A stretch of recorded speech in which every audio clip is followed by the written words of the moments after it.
Gentled by love, Frog would eventually defend his new human friends from a remarkable nemesis. Saber-tooth, I'd never seen it in a film before, so I thought we could make use of it. A cat is always more difficult to do than other types of animals. They have such slow-moving feline postures that it makes it very difficult to animate it in that way.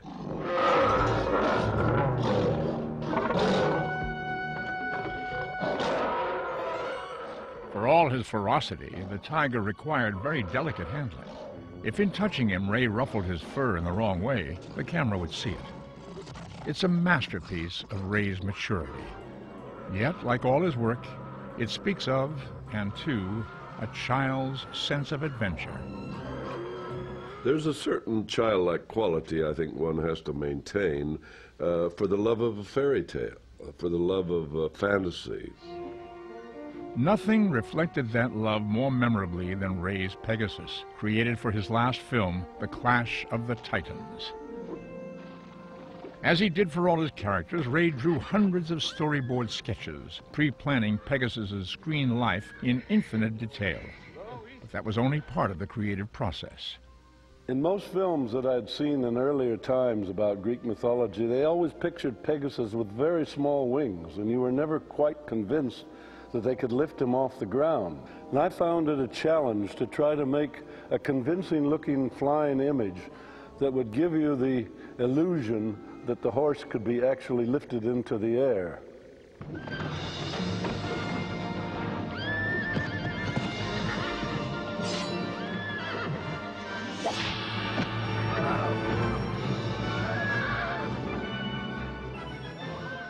When Perseus tried to break him in, of course, he was supposed to be a wild horse. So I felt that we could get away with having a bucking bronco effect when Perseus first jumps on his back and takes him off into the air. What would the horse do except try to get rid of him?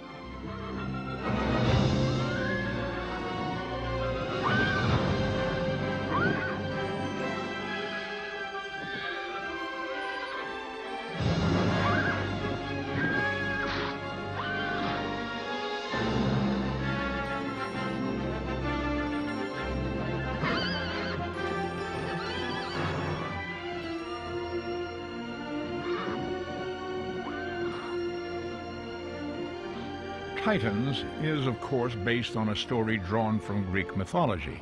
Trying to win the hand of his beloved Andromeda, Perseus is presented with many obstacles far more formidable than taming this wild, ultimately devoted steed.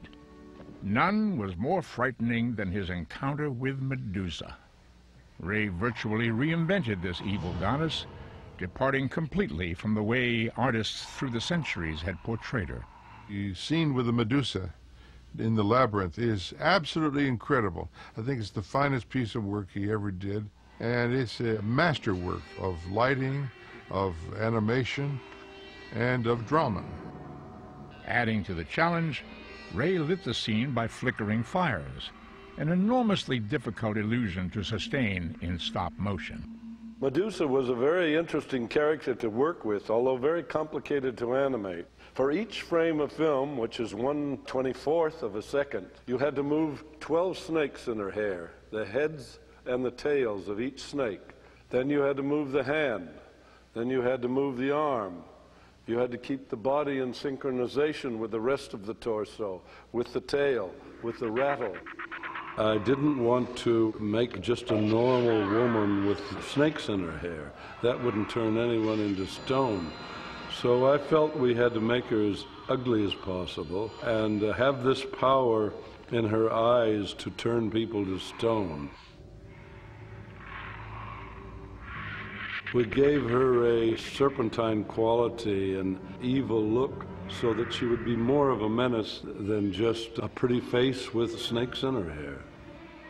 Then we could get wonderful effects. We could get the rattle in her tail as a sound effect of threat.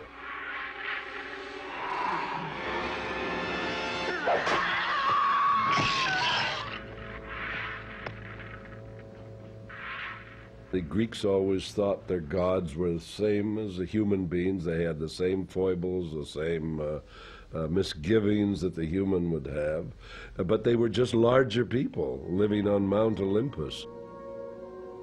The gods, presided over by Laurence Olivier's Zeus, manipulated, toyed with the fates of humankind, sometimes mischievously, sometimes malignly, as in the case of the rebellious Calibos. He will become abhorrent to human sight.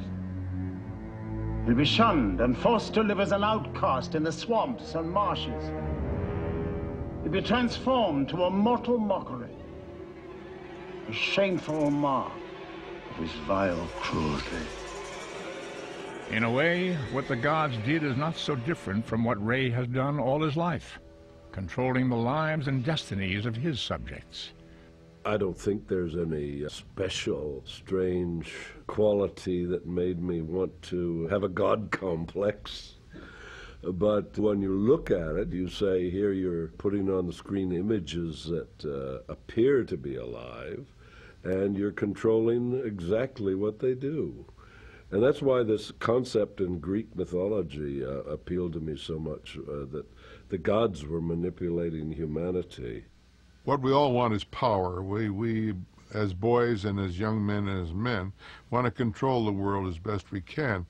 One of the ways to do it is by writing short stories where you run the characters through their roles and you destroy them or build them.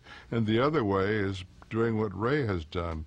It might be that you've got control of this. You know, you can build it, you can tell the story, you can photograph it, you can then display it the way you meant it to be seen. That's a really interesting idea. I think in the end the reverse is true, that we tend to serve the puppets and not the other way around. Godlike or not, Ray Harryhausen is revered, as the Motion Picture Academy proved in 1992. One of the greatest moments in my life was when Ray Harryhausen got his Oscar from the Academy of Motion Picture Arts and Sciences. When it was time to present the award, I called the Academy. I said, I've got to be the one to hand him his Oscar. It's another fine mess you've got us in, Ray. It's rare in the history of motion pictures or any other art form.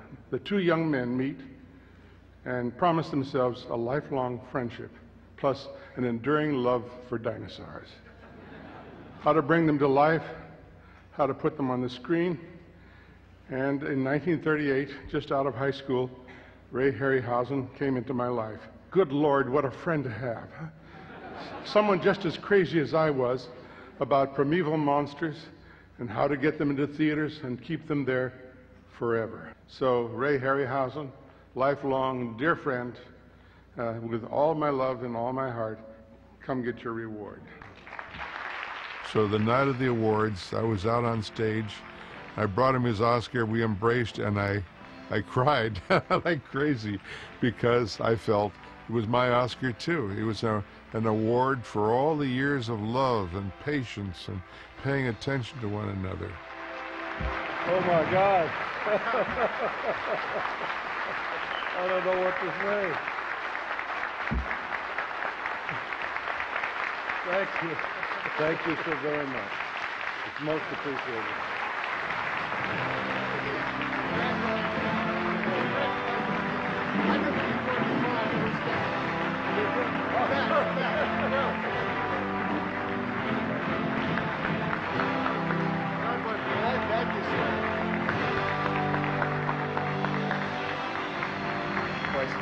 Some people say Casablanca or Citizen Kane. I say Jason and the Argonauts is the greatest film ever made. In an age of computerized animation, Ray Harryhausen's work reminds us of the human hand's value. At a time when vast teams create special effects sequences, his work reminds us of what the committed individual can accomplish on his own.